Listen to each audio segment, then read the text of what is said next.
السلام علیکم ورحمۃ اللہ وبرکاتہ۔ عبادات رمضان صدقہ فطر کے دو اہم مقصد۔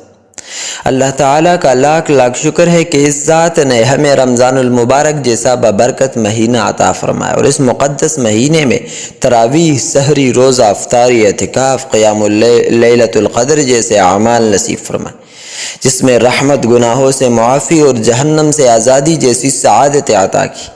ان تمام انعامات پر بطور شکرانہ عید الفطر اور مالی شکرانہ صدقہ فطر کا حکم ہے۔ حضرت عبداللہ بن عباس رضی اللہ عنہما سے روایت ہے کہ رسول اللہ صلی اللہ علیہ وسلم نے روزہ داروں کی فضول و بے مقصد باتوں سے پاکیزگی کے لیے اور غریبوں کے لیے صدقہ فطر کو ضروری یعنی واجب قرار دیا۔ حدیث مبارک میں صدقہ فطر کے دو اہم مقصد کو بیان کیا گیا۔ ایک تو یہ کہ روزہ کو فضول، بے مقصد اور بیہودہ باتوں اور کاموں کے برے اثرات سے پاک کرنا۔ دوسرا یہ کہ خوشی کے اس موقع پر غرباء و مساکین کو اپنی خوشیوں میں شریک کرنا ہے۔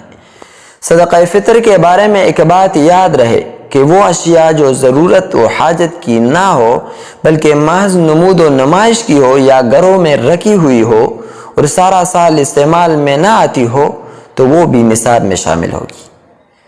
صدقہ فطر کی ادائیگی کا اصل وقت عید الفطر کے دن نماز عید سے پہلے ہے، البتہ رمضان کے آخر میں کسی بھی وقت ادا کیا جا سکتا ہے۔